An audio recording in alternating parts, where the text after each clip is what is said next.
que nos acompanha. Inicia agora mais uma edição do JR Entrevista. Hoje nós recebemos o senador Major Olímpio do PSL de São Paulo. Comigo aqui neste programa a participação especial dos jornalistas Sérgio Aguiar. Olá, Sérgio, como vai? E também o jornalista André Tal, eles que estão no estúdio da Record TV em São Paulo. Senador Major Olímpio, obrigado pela sua participação. Eu queria que o senhor começasse o JR Entrevista explicando para a gente como é que está a rotina do Congresso Nacional com essa situação de Covid e muitas sessões, as sessões acontecendo de maneira virtual. Obrigado pela presença. Eu que agradeço a oportunidade e eu quero transmitir nessa oportunidade para a população brasileira que o Congresso Nacional nunca votou e aprovou tantas matérias quanto tem feito nesses 4 meses já de votações remotas. Mais de 60 projetos já foram aprovados na Câmara e no Senado e se tornaram legislação em múltiplas áreas, principalmente a saúde pública, na área da economia, do trabalho e do emprego, desde o socorro direto de R$600, que já foi para 60 milhões de brasileiros, até mesmo em estruturas para fortalecer a questão econômica em todo o Brasil. Isso para a gente tem sido um trabalho incessante, mas o Brasil está precisando nesse momento. Senador Sérgio Aguiar. Senador, o Fara falou sobre a questão da pandemia de coronavírus. O senhor tem feito críticas recentes sobre a distribuição de verbas para os municípios. Elas não estão sendo feitas de forma técnica, senador? Olha, a crítica que eu fiz foi direta. Da destinação, do oferecimento de destinação de 30 milhões de verba de saúde pública para o Covid, para senadores. Quando me ofereceram isso, eu disse, são para os 81 senadores? Aí me disseram, não. Eu falei, mas então eu não aceito, porque não serão critérios técnicos. Nós precisamos mandar os recursos para o Covid aonde seja necessário efetivamente, e não aonde o senador ou o deputado diga que é sua base que vai o recurso. Então, por isso que foi a minha crítica, eu me recusei a fazer a indicação dos 30 milhões e estou cobrando efetivamente o governo. Não é próprio se pegar recursos destinados ao Covid para esse verdadeiro toma lá, mas sem o DACA fica depois, aonde a distribuição fica aleatória pelo parlamentar. Seriam 10 milhões por deputados, e são 513 deputados, e 30 milhões de reais por senador. Tanto que eu disse, não é admissível isso e continuo no entendimento que nós devamos priorizar a chegada dos recursos conforme os técnicos do Ministério da Saúde, os médicos, os infectologistas, estão dizendo que são necessários. Aonde precisa de recursos para UTI, aonde nós precisamos de respiradores, aonde nós precisamos de material para testagem, aonde nós precisamos de material de apoio, remédios, e não aonde é base política para favorecer o parlamentar, o deputado ou o senador. Quem fez essa proposta para o senhor, senador?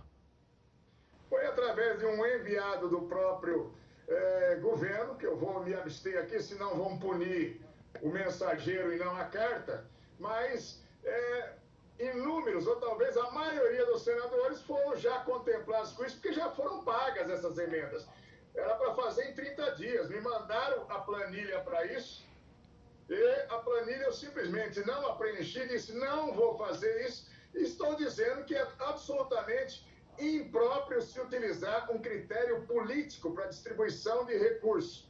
Não é no Estado e não é na região onde favorece politicamente o deputado ou senador. Os recursos para o Covid, eles devem chegar aonde é necessário para salvar vidas. Ok, Ok, senador, vamos virar aqui os nossos entrevistadores. André Tal. Senador, a gente sabe que depois da pandemia, ou ainda durante a pandemia, tem a crise econômica e a equipe econômica do governo, o ministro da Economia, Paulo Guedes, essa semana já trouxe a sugestão de uma possível tributação de transações eletrônicas, que seria uma espécie de nova CPMF. O presidente da Câmara, Rodrigo Maia, já descartou a possibilidade de aprovação, ele é contra. O senhor está mais com o ministro da Economia ou com o presidente da Câmara nessa questão? Olha, eu estou mais com o Paulo Guedes nessa ideia. Primeiro, que não se trata de uma nova CPMF. É uma substituição e não se criar um tributo a mais. Então, vão se suprimir alguns tributos e se criaria uma alíquota sobre as transações eletrônicas. Por quê? Aí você consegue, com uma alíquota bem baixa, você consegue ter uma sustentação. E como a maioria das transações econômicas hoje elas são eletrônicas, isso vai dificultar sobremaneira a todos aqueles que sonegam tributos de toda forma. O presidente da Câmara, ele disse que eu sou contrário a uma CPMF. O conteúdo do projeto ainda não está encaminhado, mas foi concebido pelo Marcos Pinto, quando secretário da Receita e a equipe da Receita Federal. Ele está falando numa substituição por um tributo único. E isso é fundamental, a gente avançar, porque hoje nós temos uma PEC na Câmara dos Deputados, a PEC 45, e no Senado a PEC 110. Essas propostas, elas só aperfeiçoam o obsoleto. Nós vamos continuar com o fiscal parando a caminhonete, o caminhão, conferindo a carga, a nota fiscal sendo feita na mão, essa questão de espelhamento de nota, não tem mais. Com a modernidade, você não precisa mais ficar nesses sistemas arcaicos que o mundo todo já abriu mão de fazer.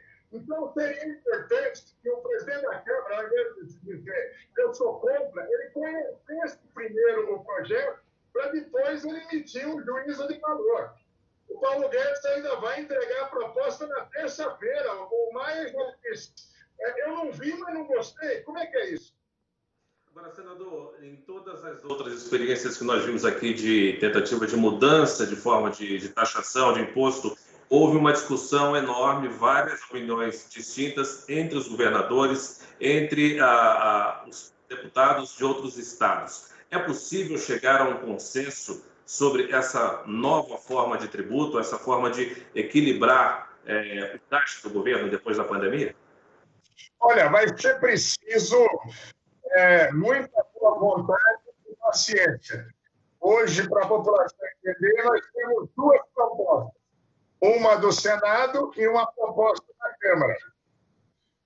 Diante dessas duas propostas, nós temos mais uma série de emendas que foram apresentadas. E agora vem um projeto do governo. O governo, desde o princípio, estava dizendo eu vou mandar um projeto, mas isso não aconteceu em 1 ano e meio. Agora nós estamos acreditando, ministro, até a data, na terça-feira. E eu vou dizer para vocês, não adianta o Senado e a Câmara dizer nós vamos fazer uma reforma tributária sozinhos. Não precisamos do Executivo, não precisamos dos órgãos da economia. Não existe isso, porque nós precisamos da Receita e das estruturas de governo para fazer todas as simulações que são necessárias, com as alíquotas, com as taxas. Precisa ouvir mesmo o governo, precisa ouvir exaustivamente os prefeitos, mas esse é o caminho. Nós não podemos empurrar muito mais para frente. Já são 30 anos da nova Constituição, onde nós dissemos que nós precisamos fazer uma reforma tributária. E hoje nós temos mais de 90 tributos. Se nós formos pensar só no âmbito federal, se nós formos incluir os estados e municípios, aí nós temos uma coxa de retalhos. Nós precisamos ir ajustando e simplificando, principalmente simplificar. A população não aguenta mais pagar impostos, não adianta criar tributos novos. Nós temos que otimizar a arrecadação para evitar a evasão fiscal, para evitar a sonegação e para aperfeiçoar esse recolhimento. Aí vai sobrar dinheiro para as atividades que são mais do que necessárias e serão fundamentais na retomada da economia. Senador, o IBGE divulgou novos números do desemprego. Ele voltou a crescer na última semana de junho. Já são quase 12 milhões e meio de desempregados no Brasil. Essa reforma tributária é apontada como fundamental para mudar esse cenário. O senhor é subrelator, revisor da reforma tributária no Congresso Nacional. Quais são os temas mais sensíveis na sua avaliação dessa reforma, além do novo imposto semelhante à CPMF? Olha, a coisa mais importante é a simplificação do processo, a integração de todos os órgãos que estão envolvidos dentro do plano municipal, estadual e federal e, logicamente, aperfeiçoar essa forma de arrecadação, diminuindo até o tamanho da máquina pública necessária, né? E fazendo com que esses recolhimentos sejam mais efetivos. Nós temos gente que paga demais impostos no Brasil, mas nós temos muita gente que não paga nada. Então, nós precisamos adequar, né? E fazer com que a arrecadação ela exista, ela seja mais ágil e nós tenhamos uma arrecadação superior, porque quando todo mundo que tem que pagar os tributos, a arrecadação ela vai aumentar significativamente sem ter que aumentar o volume de impostos que já são pagos. Aí está a essência do projeto e a dificuldade de fazê-lo, porque todo mundo vai ter que ceder um pouco. É preciso que haja, nesse momento, a boa vontade, a humildade de todos os órgãos, de todas as instâncias de poder.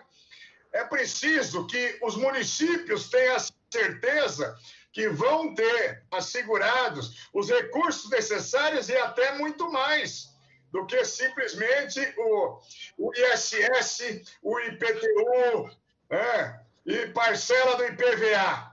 É necessário que o município tenha as suas garantias, que o Estado tenha as suas garantias. Há previsão nos dois projetos de emenda constitucional, a previsão de um conselho amplo para gerir isso. E eu estou acreditando muito nessa possibilidade. Me dá preocupação no momento, e me deu a preocupação quando eu vi, à primeira vista, o presidente da Câmara dizendo: eu vou tocar o projeto da Câmara aqui. Tanto que eu me queixei no plenário do Senado, e já se serenou os ânimos, o presidente da Câmara e o presidente do Senado já se conversaram disso, e houve um entendimento pelo presidente da Câmara, e já declarações dele hoje mesmo, dizendo: eu sei que eu não vou fazer sozinho, a Câmara não vai fazer sozinha, e não vai, porque senão trava. A discussão ela é muito ampla, e ela vai precisar de muita serenidade. Agora, o pós-crise de saúde pública e a crise econômica e a crise de trabalho que vocês mesmo deram os novos dados, e com a informalidade no Brasil, possivelmente esses dados sejam até mais preocupantes ainda, nós vamos ter que ter serenidade. Nós vamos ter que arrecadar melhor, gastar menos para arrecadar e, no segundo momento, distribuir melhor esses recursos. Quando você está fazendo essa reforma tributária, nós temos que colocar o Brasil no século XXI na forma de tributar. Senador, o senhor faz parte da Comissão de Relações Exteriores do Senado e essa semana o Senado aprovou por unanimidade o envio de uma comitiva de parlamentares para Angola para observar as situações contra a Igreja Universal, invasões de templos, agressões contra religiosos brasileiros, expulsão desses religiosos, alguns deles de suas casas. Eu gostaria de saber do senhor de que forma essa comitiva pode atuar, qual é a autonomia dela. A gente sabe que existe a soberania das autoridades angolanas, da justiça angolana, mas o que é que essa comitiva pretende e que tipo de resultado é possível conseguir com esse tipo de missão? Em primeiro lugar, eu quero te cumprimentar, André, que foi através de uma matéria sua que nós começamos a tomar conhecimento. Cumprimentar você, o jornalismo da Record, pelo espírito da cidadania e de defesa do cidadão brasileiro. Não tem país no mundo que seja mais parceiro e hospitaleiro do que o povo brasileiro. Tudo que nós queremos é reciprocidade de tratamento. O mesmo tratamento que nós damos a povos de todas as nações, que chegam de todas as formas, até mesmo clandestino, nós tratamos com toda a dignidade que uma pessoa merece. E o que está acontecendo lá em Angola é uma violação grave de direitos. São cidadãos brasileiros, não vamos nem entrar no mérito se são religiosos brasileiros, mas são cidadãos brasileiros. Nós temos patrimônio particular e patrimônio de igrejas que estão sendo invadidos, ocupados, brasileiros agredidos, correndo risco de morte, celulares sendo apreendidos e com as informações que são transmitidas pelas pessoas com uma certa conivência dos órgãos de fiscalização, da polícia e do governo angolano. A partir disso, eu fiz a sugestão para o Nelsinho Trade, eu sou da Comissão de Relações Exteriores, ele é o presidente, o senador Nelsinho Trade, o presidente, como também procurei diretamente o presidente do Congresso e do Senado, que é o Davi Alcolumbre, e eu disse, nós temos uma obrigação nesse momento. Nós temos, sim, a prerrogativa de representar o Brasil, os estados brasileiros nesse momento, e já foi, inclusive, votado e de forma unânime, que nós teremos uma comissão, possivelmente com 8 senadores, da própria Comissão de Relações Exteriores, que como nós estamos impedidos de entrar no território angolano por conta da pandemia até o dia 8 de agosto, nós já temos encadeado, através da coordenação do senador Nelsinho Trade, uma série de reuniões com o governo brasileiro, com a Procuradoria-Geral da República, com o Ministério das Relações Exteriores, com o embaixador do Brasil lá em Angola, com as autoridades constituídas e representando o governo de Angola, para minimizarmos. Nós precisamos ter essa garantia até o dia 8 de agosto que nenhum brasileiro está sendo mais violado nos seus direitos. Isso nós precisamos ter essa garantia inequívoca. E no dia 8, quando nós estivermos liberados para ingressar no território angolano, a nossa comissão tem que estar lá para ter, com o contrato, principalmente, não só com as autoridades angolanas, mas principalmente com os brasileiros que estão lá em Angola, para que eles digam para nós, ali juntos, se os direitos deles como pessoas, os direitos como proprietários ou representantes de qualquer próprio, estão sendo garantidos nesse momento. Nós temos denúncias que extrapolam, em muitas circunstâncias, o que algumas pessoas, querendo se apropriar de próprios da Igreja Universal, estariam promovendo ou estimulando esse tipo de agressão. Ela é descabida. Nós vamos usar toda a argumentação que a diplomacia mundial exige nesse processo. Mas nós não podemos nos calar, nós não podemos nos omitir de imaginar que um brasileiro, num país irmão de língua portuguesa, onde nós temos totais laços de interação histórica, social e também econômica, como é que nós vamos dar garantia para brasileiros que possam ir para atividades econômicas ou estejam lá em Angola, que também não terão seus direitos violados? Isso não é possível.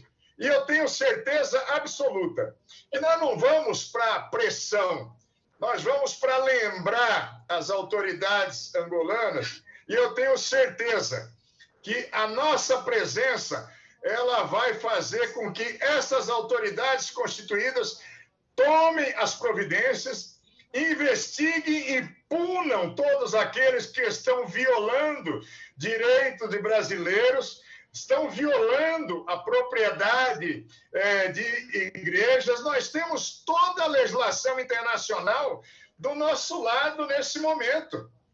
Ou nós vamos esperar que haja a morte de brasileiros, que haja a depredação maior ainda do que já tem ocorrido de propriedades de brasileiros ou propriedades de uma igreja brasileira e que está ramificada em todo o mundo já? Seria um absurdo.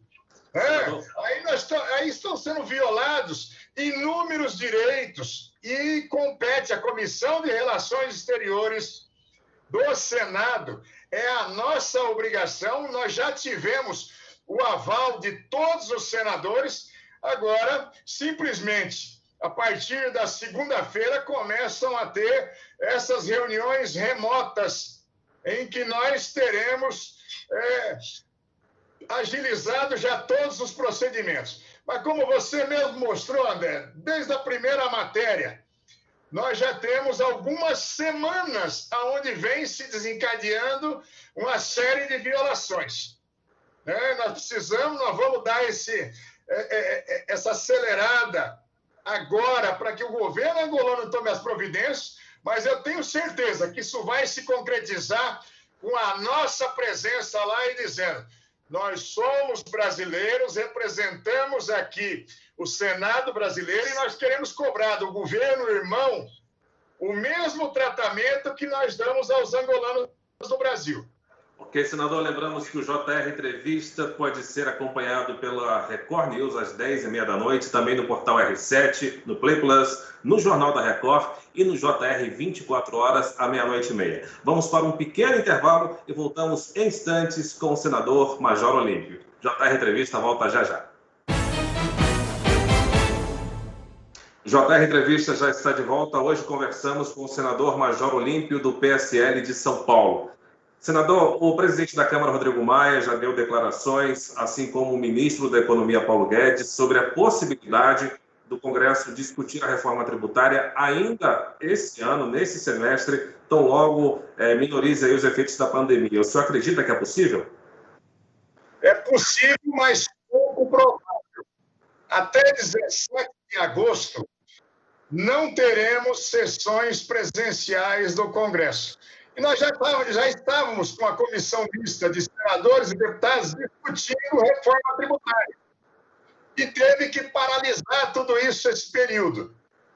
Então, se chegar na terça-feira o projeto do governo, deverá também, junto com o projeto do governo, ser apreciado esse projeto, os projetos que estão na Câmara e no Senado. Acontece que esse ano nós temos eleições municipais. Então, a partir de setembro, outubro, até 15 de novembro, que é o primeiro turno das eleições, e 29 de novembro, o segundo turno, esvazia a Câmara e o Senado. Então, eu disse, é possível se construir um grande esforço, mas como o tema ele é problemático, ele é palpitante, ele tem muito a ver com as posições dos municípios, dos estados, da União, dessa integração de esforços, dos segmentos da sociedade, da onde gera o emprego, onde gera o recolhimento dos tributos, nós podemos ter dificuldade. Então, eu sou mais pragmático. Eu vejo com muita dificuldade para votar ainda esse ano a reforma tributária. Vai precisar ter muito boa vontade para poder se votar ainda esse ano. Senador, para isso o governo vai ter que contar com o forte apoio da sua base dentro do Congresso Nacional. O senhor já demonstrou um certo descontentamento com a reaproximação do PSL com o governo Jair Bolsonaro. É oficial a sua saída do partido? Quando vai ser? Olha, eu até disse que eu estou que nem cachorro caído de mudança. não sei aonde estou nem para onde vou. Eu devo oficializar a minha saída exatamente porque eu não quero essa reaproximação com as fissuras que ficaram quando o presidente, ele deixou o partido não o deixou. Mas os meus votos, o meu comprometimento é 100% com o que é bom para o meu país. Tanto quando vocês me perguntaram, nesse projeto do Paulo Guedes, como é que você está? Eu estou exatamente com o que eu entendo que é o melhor para o país nesse momento. E o que eu estou dizendo, que eu não quero aproximação para cargos, para toma lá da cá, para emendas extraordinárias. Eu sou, como eu digo, eu sou 0800. Eu vou votar e eu vou fazer de graça. Não tem essa conversa, não. A população já me paga o salário de senador para eu executar as minhas atividades. Então, todos os projetos, as medidas provisórias, em nenhum momento, por ter uma ruptura pessoal com o presidente, eu confundi as coisas e eu fui fazer oposição pela oposição ou fui atrapalhar o governo em qualquer momento. Não aconteceu e não acontecerá. Já há algum tipo de namoro com outro partido político, senador? Alguma proposta? Olha, eu tenho muitos amigos, nós temos 16 partidos só ali no Senado. Tem muitos amigos estendendo a mão. Mas o que eu disse, eu fui pego de surpresa por matérias jornalísticas dando conta dessa reaproximação ou da forma que ela possa ser. E a única coisa que eu não tinha e ainda não tenho é uma pretensão de destino. A maior possibilidade é que eu fique algum tempo sem partido. E realmente gera um prejuízo no Senado, porque daí não posso participar das comissões. Mas realmente eu não tenho nada definido em relação a outro partido para seguir. Senador, gostaria de falar de novo de política externa e até de economia. A gente sabe que o senhor faz parte da Comissão de Relações Exteriores do Senado e uma das questões que podem impulsionar a economia seria a ratificação do Tratado de Livre Comércio Mercosul e União Europeia. Foi assinado há um ano, precisa ser ratificado, é um longo processo, principalmente entre os Estados-membros da União Europeia. O senhor acredita que a imagem do Brasil, nesse momento, permite que esse tratado seja ratificado? Olha, eu acredito sim. Esse arranhamento de imagem do Brasil, isso também tem um componente muito fabricado para desgastar o Brasil e desgastar a figura do presidente ou de alguns ministros, por exemplo, o ministro do Meio Ambiente. Então, é muito mais retórica do que realidade. Nós tivemos, essa semana, o vice-presidente da República, o general Mourão, fazendo uma exposição sobre a Amazônia e deu um show de demonstração de seriedade do envolvimento dos órgãos brasileiros para a proteção do pulmão do mundo da nossa Amazônia. Diferentemente, muitas vezes, do que num arrobo ou numa infelicidade é expresso por um ministro ou até expresso pelo próprio presidente.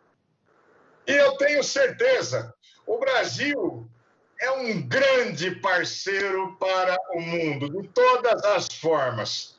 E o Brasil é um grande parceiro para qualquer atividade comercial, por ter 215 milhões de consumidores, por ser aqui o maior celeiro do agronegócio do mundo hoje.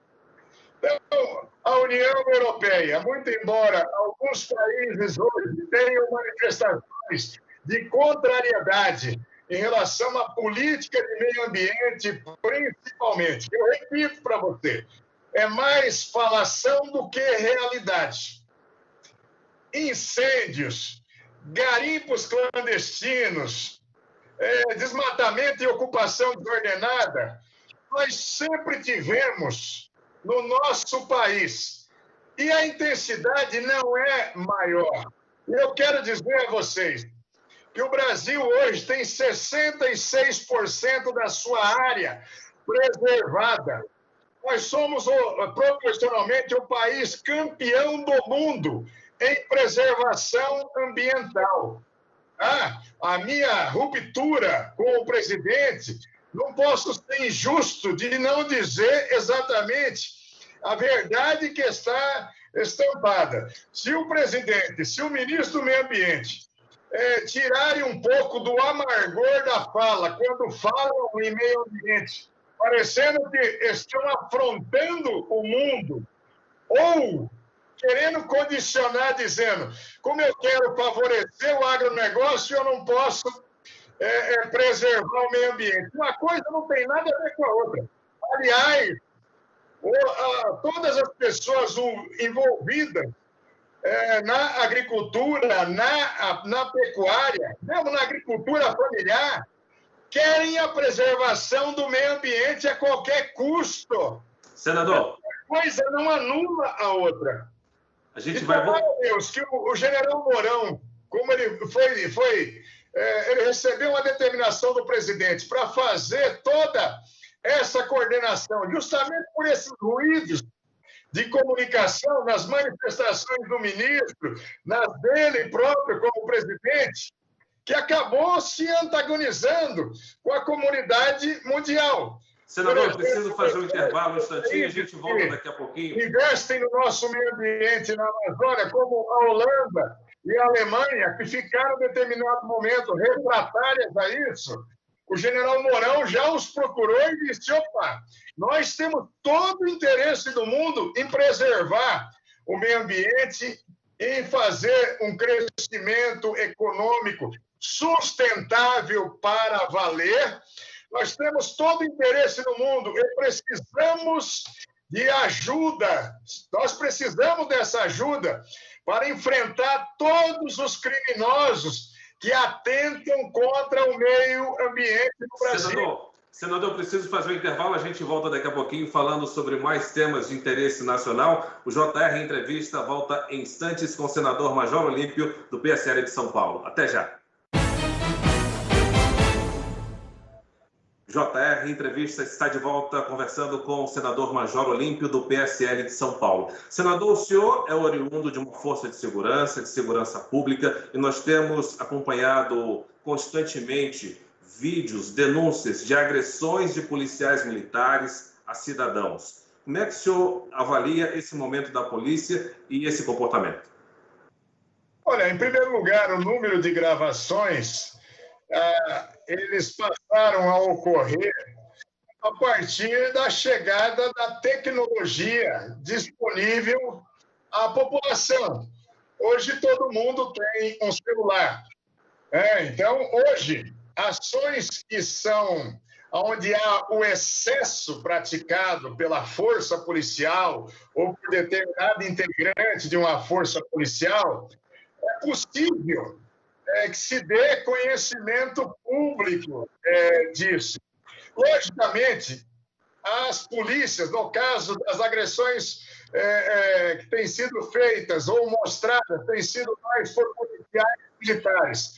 As polícias militares no Brasil, como ela tem um contingente muito maior que as outras forças policiais, muitas vezes maior, e está presente em todos os municípios do Brasil, as polícias militares têm uma preocupação incessante de fiscalização da conduta dos seus, do estabelecimento de procedimentos operacionais padrão, e não compactua com o erro. O menor erro, onde há o excesso no cumprimento das suas obrigações, onde está se atentando contra direitos do cidadão, a polícia militar ou as polícias militares, elas são implacáveis na apuração. Todos os fatos os policiais são afastados, são punidos e vão para a justiça responder. É o que se pode fazer na lei e é aplicado com a maior severidade possível. E aí, eu digo para vocês, o bom policial não quer o mau policial do seu lado. Quem prende o mau policial é o bom policial. Estamos a menos de 4 meses para as eleições municipais. Na sua avaliação, o que vai ser determinante para o resultado delas? A postura de candidatos e de partidos em relação ao combate à Covid-19? Logicamente, os prefeitos e vereadores que estão no exercício de mandato e vão para a reeleição têm uma visibilidade maior ou uma visibilidade única nesse momento, porque ninguém está fazendo deslocamentos para pré-campanha ou organizando reuniões para isso. Então, quem está no mandato acaba levando uma vantagem maior conforme a curva da pandemia fosse alongando e nós tivemos menos a possibilidade de contato entre as pessoas. Não creio que o critério maior vai ser o partido político ou até a posição ideológica de ninguém. Vão votar em quem é conhecido e que as pessoas acreditam nesse momento. Logicamente, se houve uma atitude positiva do enfrentamento do Covid-19, logicamente o resultado vai ser positivo nas urnas.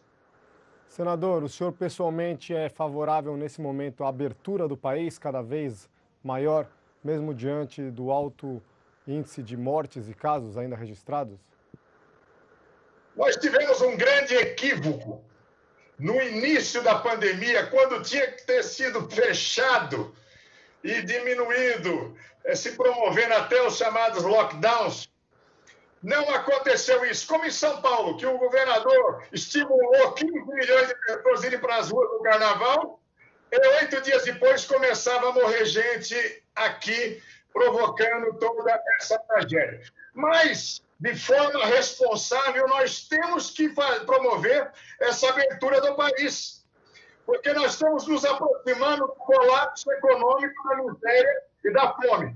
Então, usando a máscara, usando o álcool em gel, evitando o contato mais próximo entre as pessoas, quem puder, permaneça em casa, mas nós temos que fazer girar a economia. Senão, nós podemos ter um colapso muito próximo, com o terror e a morte pela miséria e pela fome. Tem que ser essa coisa equilibrada. Ok, senador, muitíssimo obrigado pela sua participação. Lembramos que o JR Entrevista vai ser acompanhado na Record News às 10h30 da noite, no portal R7, no Play Plus, no Jornal da Record, no JR 24 horas à 00h30 e também em nossas redes sociais. Nossos agradecimentos à presença do senador Major Olímpio do PSL de São Paulo, com a participação também dos jornalistas Sérgio Aguiar e André Tal. Até a próxima edição do nosso JR Entrevista.